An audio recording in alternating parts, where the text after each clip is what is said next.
Le Krav Maga, ou combat rapproché en hébreu. Une méthode d'autodéfense d'origine juive et israélienne combinant techniques de boxe, muay thai, judo, jiu-jitsu et lutte. Cette méthode est créée par Emil Lichtenfeld afin de protéger la communauté juive dans les années 1930 en Europe.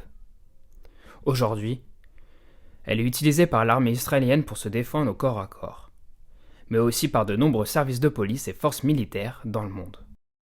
Le Krav Maga, c'est une self-défense, ce n'est pas élitiste, ce n'est pas destiné uniquement aux athlètes de haut niveau surentraînés, c'est fait pour monsieur et madame tout le monde. C'est pour ça que c'est basé sur des techniques très très simples. À la différence d'un combat dans une cage ou dans un ring, un doigt dans l'œil peut suffire, un coup de pied au parti peut suffire pour se mettre en sécurité, après on peut se sauver. Donc ce sont des exercices vraiment simples. L'objectif du Krav Maga est d'apprendre à se défendre en un minimum de temps de formation en s'adressant à un large public. Il ne s'appuie pas sur des qualités physiques particulières, il est basé sur des réflexes et de la rapidité d'action. Et le Krav Maga connaît de multiples fédérations, dont la Fédération internationale et européenne. En France, la première école a été ouverte en 1987, et le Krav Maga est accepté par la Fédération française de karaté depuis 2008 et compte environ 18 000 licenciés. Il ne s'inscrit pas dans un but de compétition, il n'y a donc aucune règle, le but étant uniquement de se défendre lorsqu'on est dans une situation dangereuse. Aujourd'hui, de plus en plus de compétitions sont créées, notamment les championnats de France, mais aussi les championnats du monde, qui ont eu lieu pour la première fois à Paris cette année. La compétition se déroule ainsi.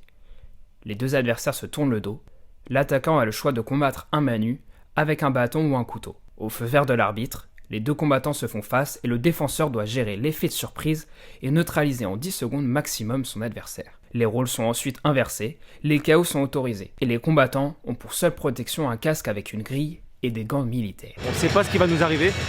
Tout ce qu'on doit faire, c'est se défendre et se rapprocher le plus de la réalité. C'est un petit peu le but du Krav Maga. Je suis très contente d'avoir participé à cette première et je trouve que c'est bien de montrer le côté combat et le côté spontanéité du Krav Maga. Le Sartois, Pierre Tourouane, 43 ans, est le premier champion du monde dans la catégorie poids lourd, plus de 85 kg.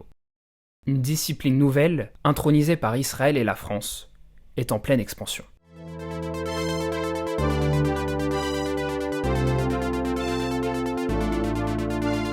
What time is it?